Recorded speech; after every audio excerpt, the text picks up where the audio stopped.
What's up, everybody? You already know who it is. This is DripGodDero, and I'm back at you guys with another banger.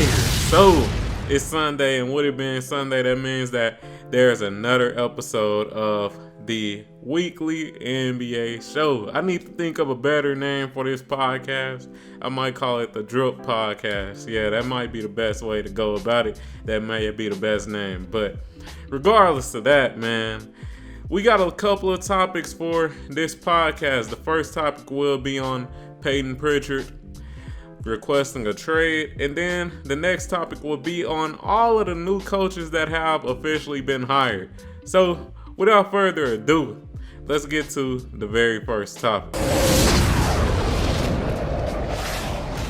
Alright, so the very first topic, like I said, is Peyton Pritchard requesting a trade. Now, let me zoom in a little bit on this for you guys, and let's just take a look at it. I do actually got a article up from Clutch Points. Shout out to them. They always got some fire thumbnails. I don't know if y'all done noticed, but they stay with the fire thumbnails. And the title of this article is 3 Best Peyton Pritchard Trade Destinations for a Disgruntled Celtics Star. So, without further ado, let's take a look at this article, and then I'll just also give my thoughts on Peyton Pritchard as a player and if I think these trade destinations would be interesting. Alright, so let's read into it. It's not too often that a role player that hasn't featured heavily in the rotation requests a trade. Furkan Korkmaz, who once was an important sharpshooter off the Philadelphia 76ers bench, is an example of a fringe rotation player who tried and failed to convince his current employer to send him elsewhere.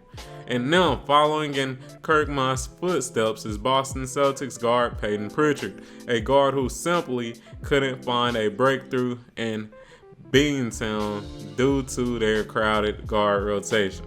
So, let's give some context to this. As we know, the Boston Celtics, they just got eliminated out of the Eastern Conference Finals, and for the most part, we did not see Peyton Pritchard at all, and that is due to, like this article said, the just crowded guard rotations for the Boston Celtics. As we know, they have Marcus Smart, key guard on this team. They also have Malcolm Brogdon, another key guard on this team. And that's not even to name, Jaylen Brown, Jason Tatum, if you want to consider him a guard. And yeah, with them having so many, just pivotal guards, I can see why Peyton Pritchard requested a trade. He was a young player who was getting more minutes the year before. He was actually getting some minutes coming off the bench, but this year it hasn't really been that same way. So with that, let's get back over here. Let's take a look at the teams that they said would be a good fit for him. Now let's look into this. All right, so we're not going to read into all this. As you can see, they pretty much just recapping what I just said. They got a good couple of guards in Marcus Smart, Derek White, and Malcolm Brogdon. And, with those 3 high-level guards, more than likely, if you're Peyton Pritchard, you're not going to get minutes. But anyways, let's get to the teams, man. So the first team is the San Antonio Spurs. I like this, and I feel like it's very interesting. The Spurs, they just need any talent that they could get. And me personally, I feel like Peyton Pritchard is a pretty decent talent. Yes, he is undersized.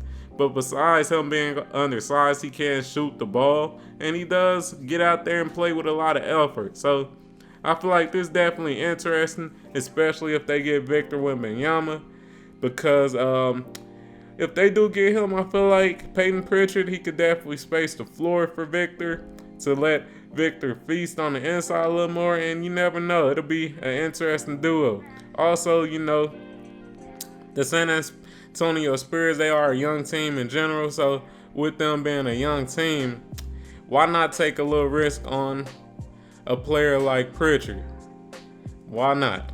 Next up, the Utah Jazz. I feel like this is an even better fit than a team like the San Antonio Spurs. The reason I say that is because they do have Keldon Johnson, and they also do have Devin sell. And with them having those two, guards, I feel like it wouldn't be too much space for Pritchard. Pritchard may come off the bench if it came to the Spurs, because if you're the San Antonio Spurs, you really want to develop Keldon Johnson and Devin Vassell, because they have the most potential to become stars on this team. So yeah, I see him coming off the bench if he got to the Spurs. Utah Jazz, like I was saying, I feel like this one a little more interesting, because when it comes to the point guards on this team, and let me X off of this because I heard a sound. But anyways, when it comes to the point guards on this team, they don't really have much. They really don't have much. They ended the season with Chris Dunn. And Chris Dunn, as we know, he more of a journeyman. So, hey, why not? Why not? They do have, I forgot his name, the dude who came from the Cavs. I forgot his name, man. The dude who got the afro with like the little dread at the back. I forgot his name, and I can't think of him. Hey, if you know his name, put him in the comments down below. But, hey, they do got him, and he is an undersized guard as well. But, hey, I feel like Pritchard, you never know. He may have more upside because, as we know, oh boy, let me just look up his name, man. Let me look up his name. Colin Sexton. Colin Sexton was the name. But yeah, they got Colin Sexton. He is an undersized guard, but he did have a lot of potential. He was a high pick. He was a first-round pick during his free agency. Not free agency, but during his draft, but he ended up getting injured. So, I don't know. Is Peyton Pritchard better than him? I don't know. Also, they got Jordan Clarkson. Jordan Clarkson plays solid minutes. They got THT. I think he could take THT minutes. I'm going to just keep it a bit. I do think he could take THT minutes, because even with THT having more opportunity on the Utah Jazz, to me, he didn't really impress. So, I feel like this will be a nice little place for him to land, because like I said, man, they guards, they kind of weak, man. They all the guards on the Utah Jazz are like B-level or lower guards, in my opinion. So he could definitely be on that team and possibly get into the rotation. All right, the last team they got is the Phoenix Suns, and I like this one a lot. I think I like this one the most out of this whole list. And the reason I say I like this one the most out of the whole list is because the Phoenix Suns, when it comes to their point guard rotation, man, it's tough. We got Chris Paul. As we know, Chris Paul is like the avatar. Whenever you need him, he disappears. And ironically, Peyton Pritchard, he kind of has a similar play style to Chris Paul. Now, he's not nowhere near as great of a passer as Chris Paul, but he can still do certain things similar to Chris Paul when it comes to his shooting and when it comes to just how he operates the pick and roll. So that's definitely interesting. They got Cameron Payne on this team, but Cameron Payne, he's been hella inconsistent. And hey, I like him being on this team. I feel like he could definitely make an impact as a point guard coming off the bench, or if CP3 out of the rotation because of an injury, he could definitely take that spot. But with that being said, what y'all think about Peyton Pritchard, man? What y'all think? Do y'all think he can go to a new team and actually impact that team? Y'all tell me in the comments down below. And with that being said, let's move on to our next topic, man. We got to talk about all these coaches that's been moved around. We definitely got to talk about it. So, first and foremost, let's talk about Nick Nurse being named the Philadelphia 76ers head coach. Now, let me zoom out of this a little bit so we can all see this a little better. And let's get it, man. Let's read into this. And, hey, that art dope, man. That art dope that Philly put. So, welcome Nick Nurse. Let's read into it. Philadelphia 76ers president of basketball operations, Daryl Morey, announced today that Nick Nurse has been named the team's head coach. per team policy. Terms of the deal were not disclosed. So, hey, I don't think we really need to talk too much about it, man. Nick Nurse has been named the head coach for the Philadelphia 76ers. Now, what do I think about this? I like it. I like it a lot.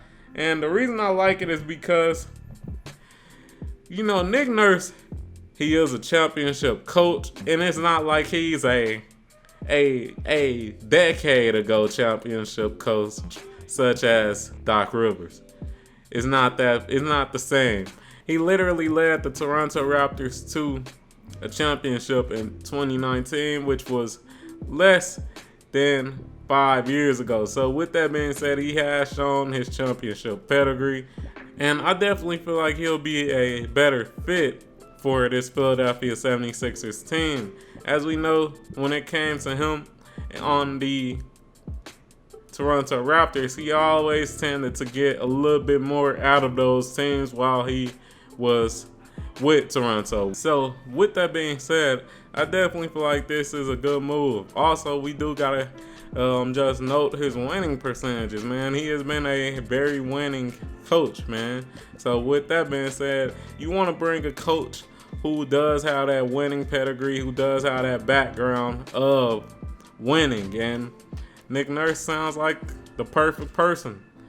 Another thing I want to note is that I do like that the Philadelphia 76ers, they moved fairly quick when it came to finding that head coach. And with them finding that head coach early, that gives more time for Nick Nurse and the stars and just the players in general to gel, and more time for them to actually work on the things that matter when it comes to this team. But, hey, good move for the Philadelphia 76ers. Definitely a good move. They got them a great coach in Nick Nurse, and it'll be interesting to see if he can unlock their full potential. But with that being said, let's move on to the next coach. All right, so next up, we got Monty Williams signing a contract with the Detroit Pistons. Now, let's read into this one too, man. Let's read into this one.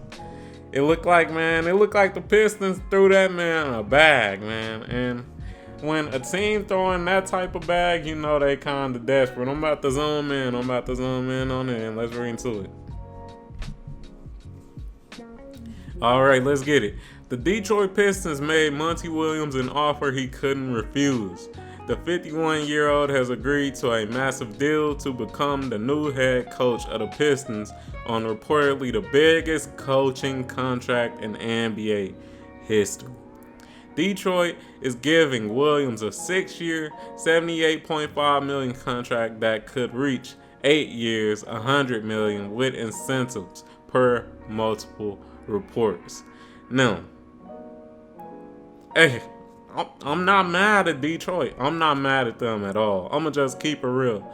As we could tell by how much money they gave Monty Williams, this team is desperate to make a change. They haven't been a great team these past couple of years. And, hey, it starts from the top up. And, getting a coach like Monty Williams, who has over the past couple of years showed winning pedigree, I feel like that's great. That's great, That's great to start with, to start the culture of winning by, just bringing in a winning coach. So with that being said, I feel like this is definitely a nice move for the Detroit Pistons. Another thing that I do want to note is that Monty Williams, he does have a good track record when it comes to, just developing and putting guards in the right positions. As we know, on the Phoenix Suns, he had two great guards in Chris Paul and also Devin Booker. And hey, while they were in, Monty Williams' offense, both of those players tended to shine. And it could be the same with Cade Cunningham and Jalen Duren, man. It definitely could be interesting to see the positions that he put these two young guards in so that they can succeed. So I definitely like that. And yeah, man, it should definitely be interesting to see how good Detroit is next year, especially with the draft coming up. I believe they should have a pretty high draft pick. So it should definitely be interesting. It should definitely be interesting. Anything else I want to talk about when it comes to this Monty Williams move? Not really. I don't think it's much else to talk about. I do feel like it was a solid move, man. It do seem like it was a solid move. Next up, let's talk about the last topic. And once again, it's another coach that has been traded, man. Let's talk about this right here. Frank Vogel is the head coach for the Phoenix Suns. So, this is interesting. It's very interesting, and let's read into it, man. Like I said, this podcast today is going to be all about the coaches. So, let me zoom in to this so y'all can see this a little better, and let's read into it. Frank Vogel is the right head coach for the Phoenix Suns. Now, this is an article from Valley of the Sun. Shout out to them. They're a more Phoenix Suns focused website. So, with that being said, let's read into it.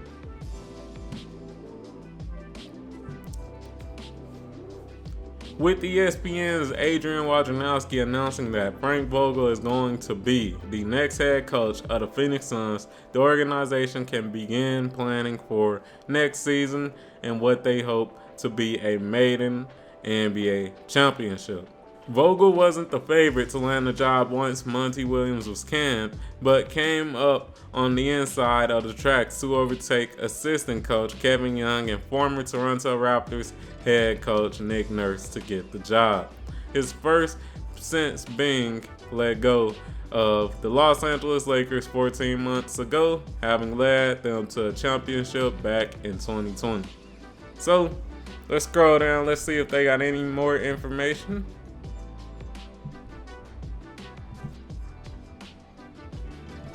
The idea of hiring Vogel has been seen as a decisive one, but this was the right veteran coach to add to this group and who came along at the perfect time.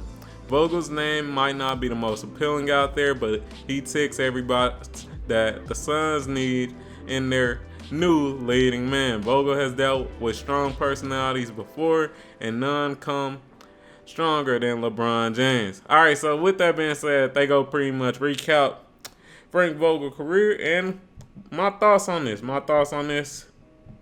I like it.